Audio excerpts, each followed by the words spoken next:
Growing up, I always knew I was a creative person. Fascinated by bright colors and beautiful pictures, I spent my time coloring and writing stories. I found my way from coloring books to high school art classes, where I spent 4 years exploring different mediums and expanding and evolving my style. I learned a lot and produced a lot of work that I'm proud of, but for some reason I lost a lot of my creative momentum when I left my hometown and came to college. I wasn't able to commit to my art, I was uninspired, and worst of all, I was being extremely hard on myself. Nothing was ever perfect enough, so for a while I didn't even bother trying.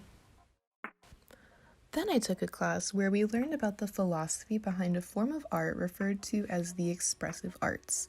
The expressive arts is a mode of art production that can be used to aid in individual healing, discovery, and change.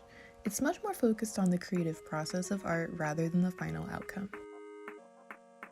I realized that this was a huge problem I had been having in my own creative process. How could I be satisfied with my final product if I wasn't giving myself the chance to develop my work in the first place? In this class, we explored many modes to address the expressive arts, including painting, dancing, music, and my personal favorite, collage.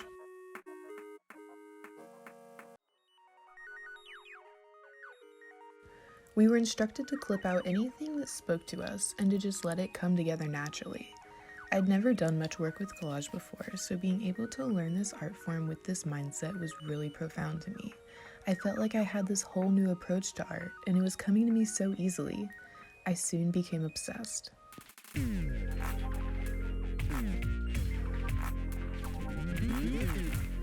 I gathered magazines in bulk, I scoured for clippings, looking for interesting images, beautiful people, or a series of words that would pop out to me.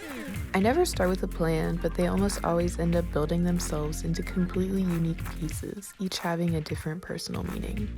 I've noticed my pieces do often center around common themes or emotions of life that resonate with me, including womanhood, nature, peace, independence, and even humor.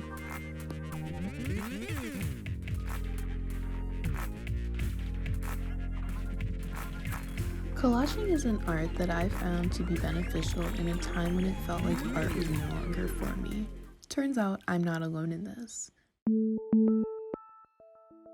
Matisse came upon cutout work in 1941 after being left bedridden after a surgery to treat for abdominal cancer. His usual mediums were too physically challenging for him, so instead he made brightly colored organic shapes and composed them. Hannah Huff created photo montages to help transcribe her emotions towards being a queer woman living in Germany during the Third Reich. Richard Hamilton, arguably the founder of pop art, turned to collage work when he was kicked out of art school for, quote, not profiting enough from the school's teachings. Collage has a way of making itself into whatever the artist needs it to be, and I think that is the reason why it tends to be so beneficial for struggling creatives. It's accessible, it's cheap, and it's so fulfilling.